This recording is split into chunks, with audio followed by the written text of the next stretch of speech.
तो welcome back to my YouTube channel guys. आज इस वीडियो में हम लोग क्लास 11 का जो बेसिक कुछ क्वांटिटीज है उसके बारे में डिस्कस करेंगे। सबसे पहले हम लोग डिस्कस करेंगे मास के बारे में, उसके बाद हम लोग डिस्कस करेंगे वॉल्यूम के बारे में, उसके बाद हम लोग डिस्कस करेंगे डेंसिटी के बारे में एंड उसके बाद हम लोग डिस्कस करेंगे टेम्परेचर के बारे में। तो ये चार चीज को हम लोग समझेंगे कि कैसे इसका डेफिनेशन होता है, क्या क्या होता है एंड उसका यूनिट सब के बारे में हम लोग पढ़ेंगे। किसका फंडामेंटल यूनिट है, किसका डिराइव यूनिट है, तो ये सब के बारे में आज का वीडियो में हम लोग डिस्कस करेंगे। ठीक है, तो चलिए स्टार्ट करते हैं। आज का जो वीडियो है मास के ऊपर। तो सबसे पहले हम लोग बात करेंगे मास के ऊपर। तो ये जो मास होता है, मास क्या होता है, इसके पहले हम लोग बात करेंगे। सबसे पहले देखते हैं कि मास क्या होता है। मास मतलब होता है द्रव्यमान। ठीक है, तो मास मीन्स होता है द्रव्यमान। हम लोग क्लास 9 एंड 10 में पढ़ चुके हैं कि द्रव्यमान के बारे में। द्रव्यमान क्या होता है हम लोग कई बार सुनते हैं इस वर्ड को कि द्रव्यमान क्या होता है, क्या नहीं होता है। तो आज हम लोग समझेंगे कि द्रव्यमान एक्चुअली क्या होता है। तो सबसे पहले हम लोग एक एग्जांपल लेंगे। मान लो कि मेरे पास एक ईंट है, ठीक है, ब्रिक, एक ईंट है मेरे पास। अब मैं बता रहा हूं कि जो ईंट है इसका द्रव्यमान कितना होगा। तो सबको आइडिया में बोलेगा कि जरूर इसका मास 1 kg या 2 kg या 3 kg, कोई भी गेस करके बोल सकता है, बोलने में क्या जाता है। तो फिर इसका मास सब कोई बोल सकता है कि 1 kg, 2 kg या 3 kg, ऐसा कुछ हो सकता है। तो इसका डेफिनेशन क्या होता है, मास किसे कहते हैं, किस आधार पे हम लोग कहेंगे कि इसका मास इतना है बोल के। तो मास का डेफिनेशन होता है कि the amount of substances present in the matter is called मास। ठीक है, तो इसका मतलब क्या हुआ, ये ईंट जो है ये एक मैटर है, ये एक मैटर। अब इस मैटर जो है इसमें तो कोई तो सब्सटेंस देखिए बना हुआ है ना, तो उस सब्सटेंस का जो अमाउंट है उस अमाउंट को मास कहते हैं। क्लियर। तो एक मैटर है, हम लोग जानते हैं कि कोई भी ऑब्जेक्ट जो स्पेस को ऑक्युपाई करते हैं और जिसका मास होता है उसको मैटर कहते हैं। तो वो एक ईंट एक मैटर है एंड मैटर जो ये है ये किस सब्सटेंसेस से बना हुआ है, उसका अमाउंट कितना है, उस अमाउंट को क्या कहते हैं, मास कहते हैं। ओके, तो मास का अगर हम लोग डेफिनेशन देखेंगे तो कुछ इस प्रकार का डेफिनेशन आएगा, the amount of substances present in the matter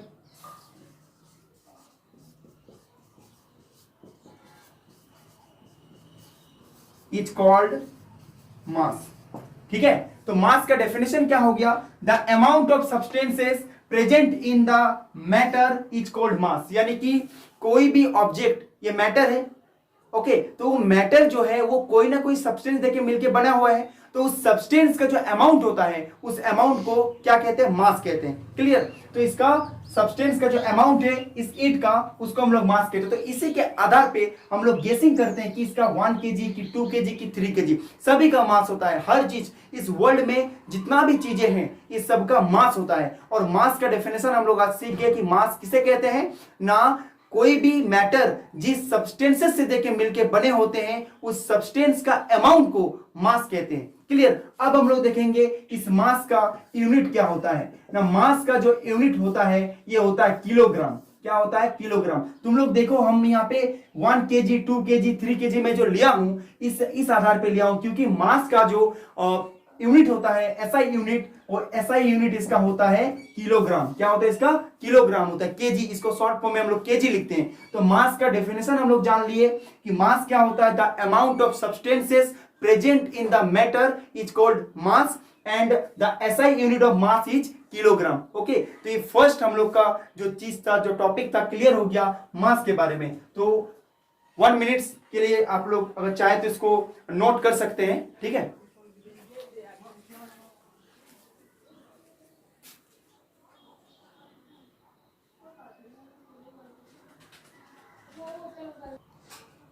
तो गाइज हम लोग देख लिए मास का डेफिनेशन क्या होता है और मास का एसआई यूनिट क्या होता है। अब देखते हैं कि मास को किस अल्फाबेट जो लेटर होता है उसको डिनोट किया जाता है। तो मास को डिनोट करते हैं हम लोग स्मॉल एम से। ओके, मास को डिनोट किया जाता है स्मॉल एम से। स्मॉल एम से मास को हम लोग रिप्रेजेंट करते हैं। और एक चीज इसके बारे में बहुत इंपॉर्टेंट, एक इंटरेस्टिंग फैक्ट इसको जान लीजिए, मास को प्लेस के हिसाब से हम लोग चेंज नहीं कर सकते हैं। यानी mass can not be change in any place at any time.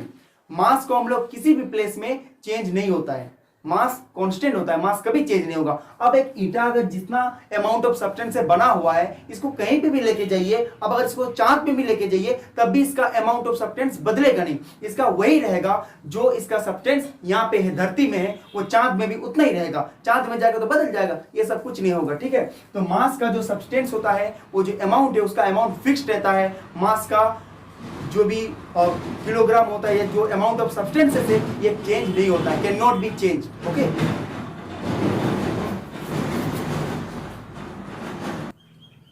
तो गाइस हम लोग मास के बारे में देख ले कि मास का डेफिनेशन क्या होता है, मास का यूनिट क्या होता है, एंड मास को किस लेटर से उसको रिप्रेजेंट करते हैं। अब हम लोग नेक्स्ट चलते हैं वेट की तरफ। वेट के बारे में हम लोग डिस्कस करेंगे अभी। वेट को हिंदी में कहते हैं भार। क्या कहते हैं इसको? भार। तो वेट क्या होता है जनरली हम लोग जानते हैं, हम लोग कई बार हम लोग बात करते हैं कि मेरा वेट कितना है, उसका वेट कितना। हम लोग आपस में दोस्तों में क्या करते हैं, वेट के बारे में बात करते रहते हैं कि वेट किसका कितना है, कितना नहीं है। तो वेट एक्चुअली है क्या? अगर मास होता है कि अमाउंट ऑफ सब्सटेंसेस, तो वेट क्या होता है ना? वेट एक फोर्स है। वेट एक फोर्स है जो ग्रेविटी के कारण किसी ऑब्जेक्ट में लगाया जाता है। ठीक है, तो ये अर्थ हम लोग को पता है कि अर्थ एक ग्रेविटेशनल पुल करता है किसी ऑब्जेक्ट के ऊपर। तो ये जो किसी ऑब्जेक्ट के ऊपर ग्रेविटी फोर्स लगता है, उस फोर्स को ही वेट कहते हैं। ओके, तो वेट का डेफिनेशन क्या होता है ना? Weight is the force exerted by the gravity on an object. Clear? तो वेट क्या होता है ना, कोई एक किसी ऑब्जेक्ट के ऊपर ग्रेविटी के द्वारा लगाया गया फोर्स को क्या कहते हैं? वेट कहते हैं, भार कहते हैं। क्लियर? तो वेट का डेफिनेशन देख लेते हैं हम लोग क्या होता है। Weight is the force exerted by gravity on an object। Okay, gravity के कारण किसी ऑब्जेक्ट में लगने वाले बल को भार कहते हैं। Clear? Force, weight is the force exerted by gravity on an object, यानी कि किसी भी ऑब्जेक्ट है, मान लो यहां पे भी सेम एग्जांपल लेते हैं ईट का।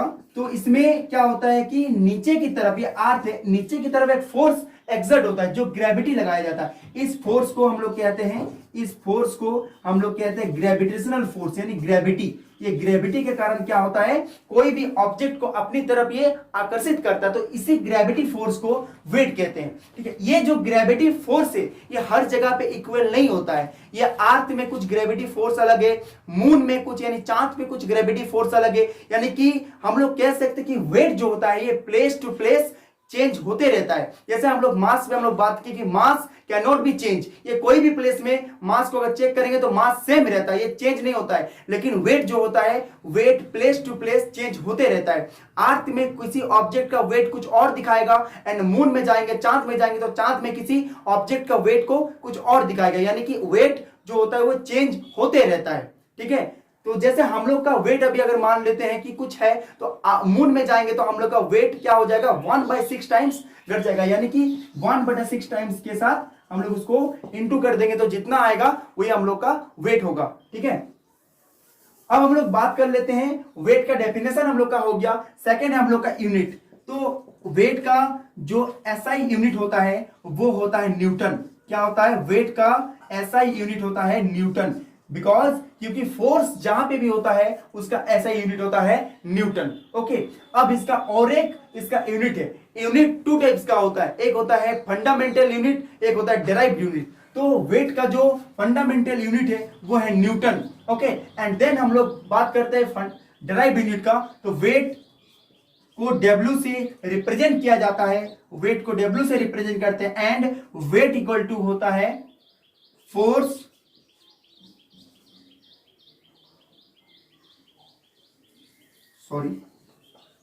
वेट इक्वल टू होता है mass into force of gravity. Force of gravity. तो ये होता है वेट का डेफिनेशन। तो मास का होता है kilogram into force of gravity का होता है मीटर पर सेकेंड स्क्वायर। तो इसका वेट का और एक डेफिनेशन क्या होता है, सॉरी और एक यूनिट क्या होता है, किलोग्राम मीटर पर सेकेंड स्क्वायर। तो इस यूनिट को कहते हैं डेराइव्ड यूनिट। क्या कहते हैं इसको, डेराइव्ड यूनिट, क्योंकि इसको हम लोग ड्राइव करके निकाले तो ये ड्राइव यूनिट कहलाता है। एंड वेट का जो फंडामेंटल यूनिट है वो है न्यूटन।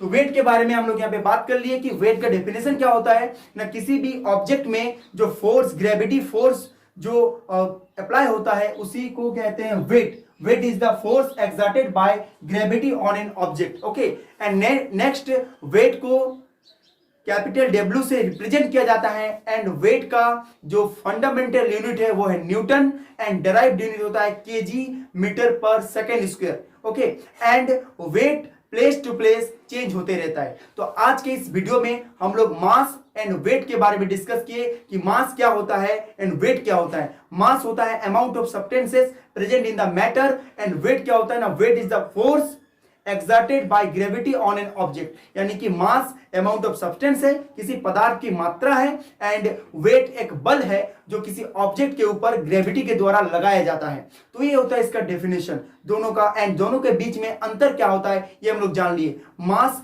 को चेंज नहीं कर सकते, मास चेंज नहीं होता है।